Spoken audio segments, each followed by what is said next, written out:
fifandraisana maharitra fanabeazana mahomby.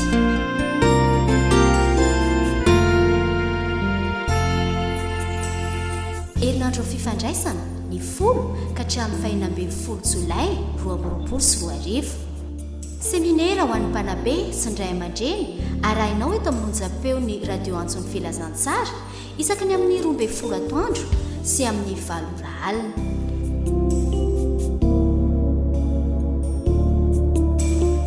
Azo atao ihany koa ny manaraka izany ao amin'ny page Facebook antson'ny filazantsara Antsiranana.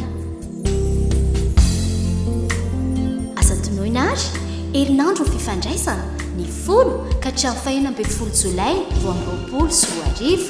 Seminaire ho an'ny mpanabe sy ny ray aman-dreny.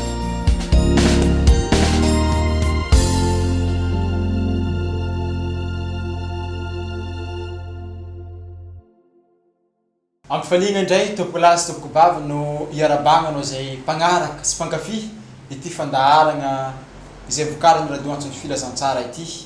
Ao agnatin'ny herinandro isika dia mianatra ilay lohevitra lehibe hoe fifandraisana maharitra fanabeazana mahomby no iarahantsika eto agnatin'ity herinandro ny fifandraisana ity. Androany iresaka manokana mahakasiky ny FOSITRA izay manimba ny fifandraisana isika. Amin'ity taridalagna fiarahantsika androany ity dia ny amboly fahazarana tsara eo amin'ny fihetsiky ny tsirairay avy, indrindra fa ny fifampiheverana ny tandrona izay hotratrarintsika ao agnatiny fiaramianatra. Ankehitriny ry hava-malala, agnisan'ny manahirana ny fomba fitezana ny zaza.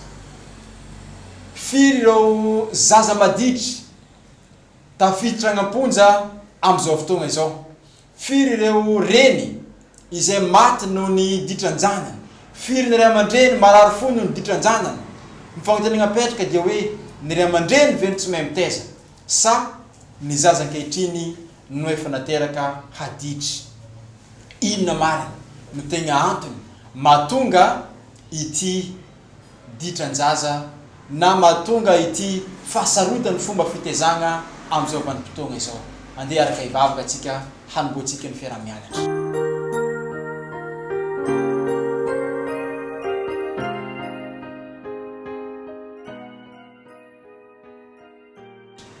Andriamanitra ny any an-danitro, midiranao zay satria lehibe ny fitiavanao nazao indray ity fotoana ity.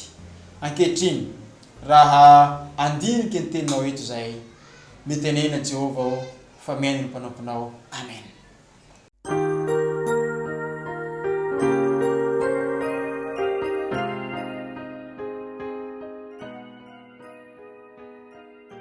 FOSITRA manimba ny fifandraisana. Aveza tokoa moa no fototry zay zavatra rehetra zay. Masimba ny fifandraisana amin'izao vanim-potoana misy atsika izao ity, mahatonga ireo zaza ho lasa maditry avy ao amin'ny tokantrano ve, avy amin'ny ray aman-dreny ve, avy amin'ny fiarahamoniny ve sa avesa. Ny fagnontaniana mipetraka dia hoe inona no afafin'ny Satana izay anisany manimba tsikelikely ny fomba fifandraisana avy tany ity.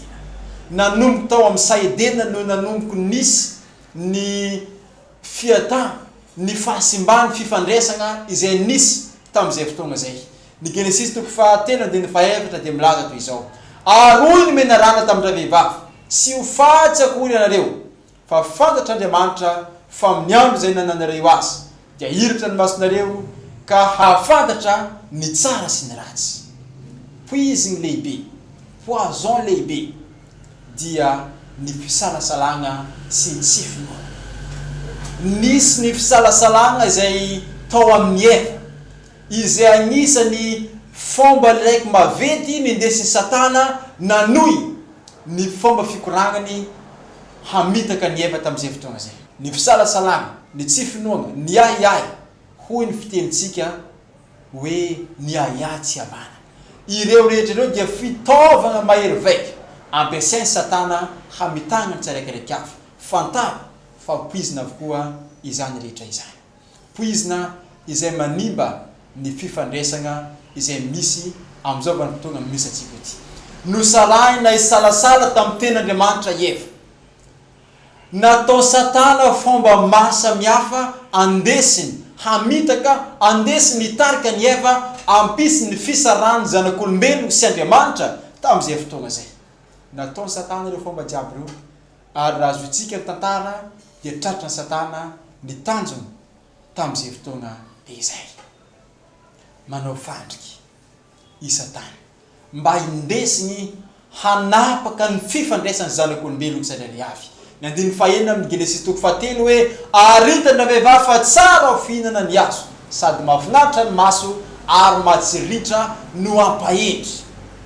Losan'ny Satana tamin'ny andininy vakitsika tery ambony fa raha tsy toetra Andriamanitra io, tsy tian'Andriamanitra ahafantatra secret, tsy tian'Andriamanitra ahafantatra zavatra maro, i Eva rehefa mihina ity dia nitoy ny koragna ary ny farany nahatsapa i Eva fa tsara tokoa ilay azo ary matsiritra hampahendry hoy ny filazany azy. Poizina lehibe iray ihany koa eto ho an'ny fifandraisana dia ny fiovana fomba pijery, ny fomba fizahavana miovaova. Anisan'ny loza indrindra izy. Niova ny fijerinao ny zavatra rehetra, niova ny fijerinao ny vatinao, niova ny fijerinao ny zanakao. Ilay voankazo tsy niova fa ny fijerin'ny Eva no niova. Izay rehetra zay dia mety ho hita eo agnivon'ny fiarahamonina, ao agnatin'ny ankohonana, ao agnivon'ny tokantrano. Tsisy zavatra miova fa ianao mihitsy no magnova azy. Indray mandeha nisy lehilahy aroe mirahalahy, mpifankatia no sady mpinamana ireto roa lahy ireto. Fa misy olona iray hafa kosa zay isany mialogna, tsy tia ny fihavanana zay anagnany ireto mpirahalahy ireto. Dia zavatra misy indray mandeha nikahiny le araiky tamin'izy ireo dia nikoragna tamin'ny sisiny tary, fa le araiky kosa mijanona tary ambadika. Rehefa mikoragna tary izy, zavatra tsapa tsy nikoragna fekiny ity lehilahy le mpialogna ity, fa fihetsika maro samihafa nataon'le zalahy tamin'izay fotoana zay, manorotony le zalahy raiky ambadika ary sy ny sisa. Ary le naman'le tato mizaha hoe ino loatra koragnan'olo aby reto, ary nieritreritra izy tagnaty jerinany tao fa mivolagna izy ilay namany sy ilay olo zay nikaiky azy. Ataon'le zalahy fihetsikafa, ataony fihetsikafa, ataony fihetsikafa.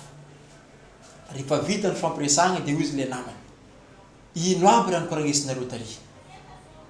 Dia hoy izy le zalahy le voakaiky hoe tsisy raha nikoragny feky zalahy, fa tagnanary fa izy nihetsika magnino magnano karaha ty sy ny tariny afahagna nazara ho izy nieritreritra fa lany fotoana. Tsy mino le namany. Dia hoy izy le namany hoe fahitako anareo igny mivolagna zaty, satria le namanao tary igny manolo tolo za mikoragna mitodiky mandeha aminakahy ty hozy izy. Ry avako malala, marefo ny fifandraisana ankehitriny. Zavatra raiky bitika sy kely indrindra dia manimba ny fifandraisana.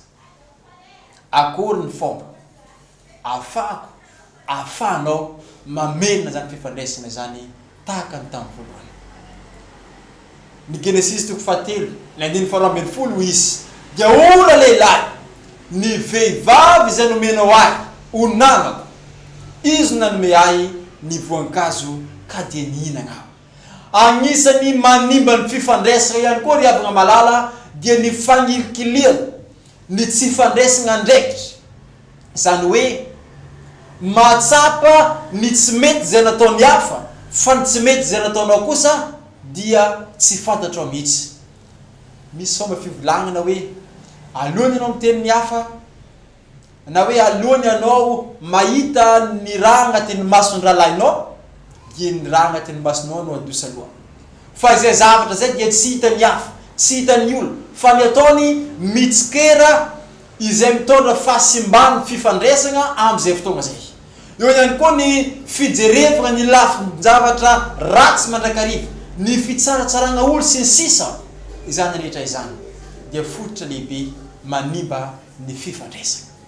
Ny fagnonteniana teo dia hoe avy taiza ary no fototra izany rehetra izany. Ny andiny fahavalany Genesis 3 izy, ary nandrehan'i Jehovahandriamanitra nitsangatsangana teo amin'ny say izy rehefa ho hariva ny andro, ary lehilahy sy ny vady niery ny tavan'i Jehova Andriamanitra tao agnatin'ny say. rehefa naharegny Andriamanitra ho avy Adama sy Eva niafiny nisitriky manomboka eto efa hita fa manomboko simba tanteraka ilay fifandraisana ety izay nisy tamin'Andriamanitra sy ny taranak'olombelona izay niforogniny fa kanefa kosa raha simba ny fifandraisana sy nipetraka amin'izay fahasimbana zay Andriamanitra fa mitady fomba amagna olana ampisy ilay ny fifandraisana izay efa nisy tely aloha. Ny Andriamanitsika dia Andriamanitra ny fifandraisana.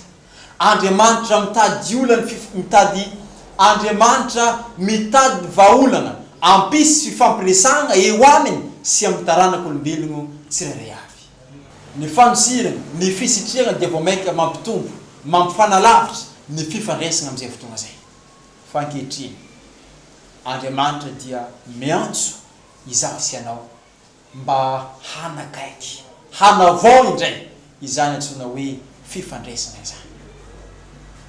Izay maniry ny aretany fifandraisana dia tsy tokony hanapaka ny fifaneraserana, ny fifampandiniana, ny fifampiresany ray, ny zanaka ary ny reny ao agnivon'ny ankohonana, ny fifampiresana eo agnivon'ny fiarahamonina mampisy ny atao hoe fifandraisana avokoa izany rehetra zany tompoko lahy sy tompoko vavy. Inona ary no filamatra tsara indrindra andesiny agnatsara ny antsoina hoe fifandraisana. Joba toko voalohany dia ny 5 ary isaky ny tapitra nitsingerina ireo andro fanasana ireo dia nanirika Joba ka nanamasina ireny ary ny foa maraina koa izy ka nanatitra fanatitra hodorana araka nisany rehetra fa hoy Joba fandrao efa nanota ny zanako ka nanda an'Andriamanitra tao ampony. Izany no nataony Joba mandrakariva mitady ny fomba agnatsarana ny fifandraisany zanany sy Andriamanitra, agnatsarana ny fomba fifandraisany amin'Andriamanitra. Rehefa mitsingeriny ny andro naterahany zanaky Joba dia magnatanteraka magnatitra fanatitra ho an'Andriamanitra amin'izay fotoana zay. Nivavaka ho an'ny zanany mandrakariva i Joba, ny fananganana altara na ny fotoam-pivavahana ivon'ny tokantrano dia manome toky ny ankizy fa tsara ny siriny zay fotoam-pivavahana zay ary mampisy ny fifandraisana ihany koa izany. Tsy hoe modèle tsara fotsiny izany nataony Joba izany, fa manome hery sy mampitombo ny fitokiany ray aman-dreny ao agnivon'ny tokantrano sy ny zanaka afantatra ny fanatrehan'Andriamanitra sy ny fiarovan'Andriamanitra mandrakariva amin'izay fotoana izay. Zava-dehibe ry afaka malala ny siany fifandraisana, zava-dehibe ry afaka malala ny mampisy ny fifandraisana eo agnivon'ny fianakaviana, eo agnivon'ny tokantrano izay misy ny olona tsirairay avy. Noho izany amin'ity androany ity andeha isika tsirairay avy hanavao ny fomba fifandraisana tokantrano misy anao, hanavao ny fomba fifandraisana eo agnivon'ny fiarahamonina, eo agnivon'ny mpiara-miasa, ny mpifanolo-bodirindrina sy ny sisa. Ka ianao ray aman-dreny, ianao zanaka no antoka izany rehetra izany. Ilaina ny fampiresana eo agnivon'ny tokantrano. Antenaiko fa tapa-kevitra ary handrefana pan-kevitra iroso hanavao indray ny fifandraisana misy eo amin'ny ray aman-dreny sy ny zanaka ahafahantsika miala ilay fositra lehibe manimba ny fifandraisana izay firesantsika teo dia isatana ny fiandohany zany rehetra izany. Ivavaka isika.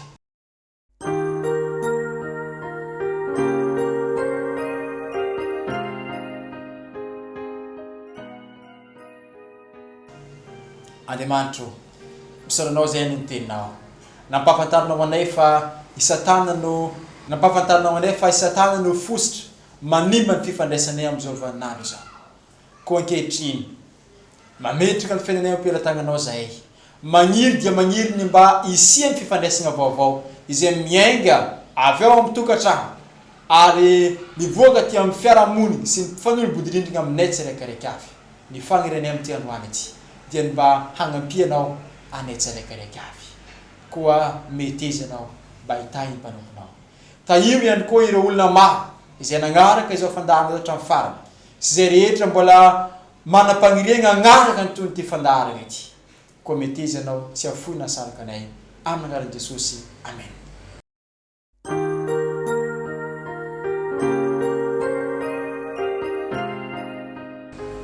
Tapitra fiarahantsika ary afaka malala tamin'ity androany ity mankasitraka anao nagnaraka hatramin'ny farany mety ho ny fiarahantsika ho amin'ny rapitso indray koa dia aza mafoy ny fiarahantsika amin'ny ora tahaka izao veloma tompoko.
Fifandraisana maharitra, fanabeazana mahomby.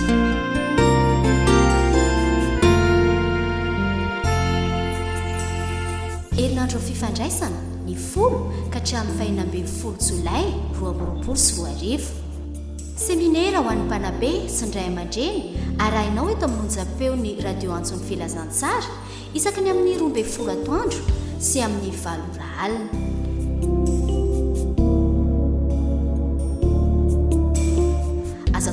Ny manaraka izany ao amin'ny page Facebook Antso Filazantsara Antsiranana. Asa tonoina ary herinandro fifandraisana ny 10 ka hatramin'ny 12 Jolay 2024. Seminera ho an'ny mpanabe sy ny ray aman-dreny.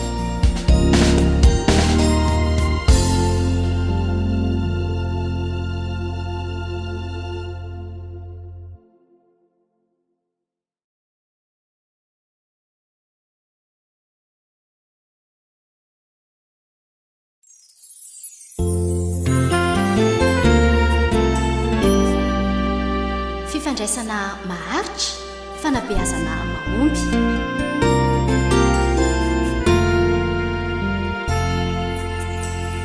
Herinandro fifandraisana ny 10 ka hatramin'ny 21 Jolay 2024. Seminaire ho an'ny mpanabe sy ny ray aman-dreny arahinao eto amin'ny onjam-peo ny radio antson'ny filazantsara isaky ny amin'ny 12 atoandro sy amin'ny 9 alina.